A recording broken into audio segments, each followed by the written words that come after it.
Now we can finally get some sleep, Claire complained, feeling as though she'd been awake for ages.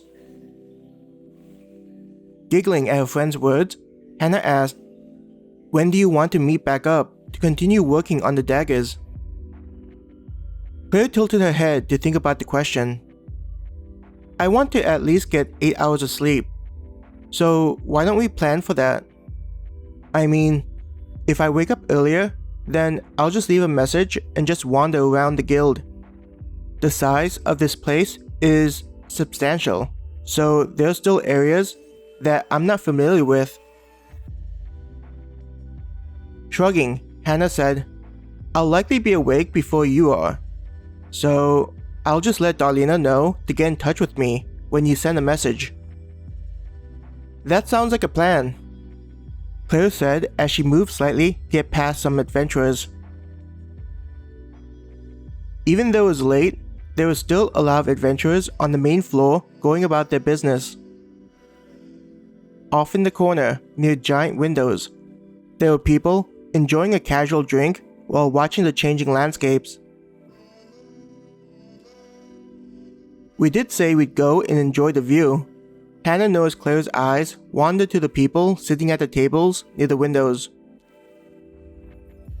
Despite the feeling of exhaustion, the idea of checking out the view and enjoying a drink made Claire perk up. Hannah smiled the moment she noticed Claire's reaction to the plan, as though sensing that her friend was feeling a little pressured with their current task of making weapons. Navigating their way through the crowds of adventurers, it wasn't long before they reached one of the resting areas set up to be out of the way for the main traffic. Just like the other areas, there was a kiosk where Darlena and a different robot was attending adventurers. As people grabbed their drinks, Claire noticed that there was a wide variety of items people were choosing. There was regular coffee, cappuccino, smoothies, juices, and others she wasn't familiar with. "What are you going to get?" Hannah asked, also checking the items people were carrying. With the idea of getting sleep in mind, beverages like coffee were out of the question.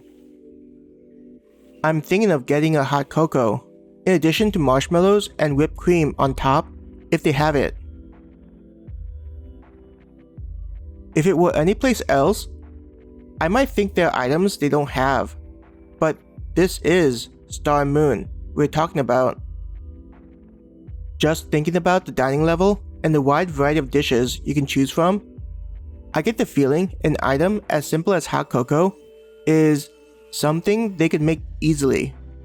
Hannah giggled. "I'll get the same thing.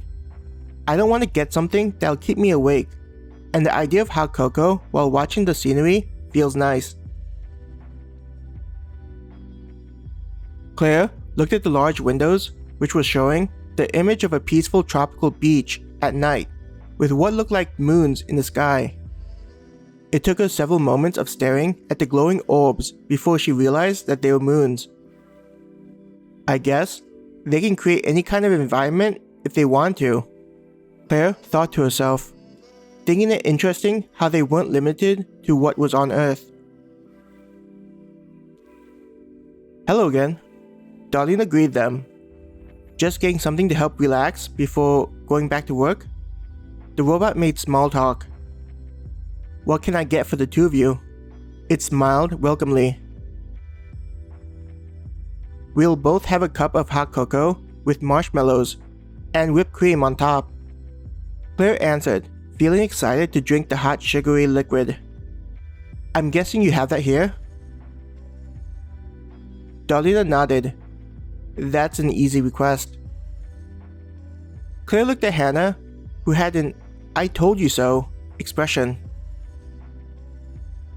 In addition to the marshmallows and whipped cream, many adventurers also enjoy having a candy cane stirrer. "Would you like me to add that to your order?" Darlena asked, thinking of the red and white candy that she hadn't had in ages. Claire nodded. "Same," Hannah said, equally looking forward to the treat.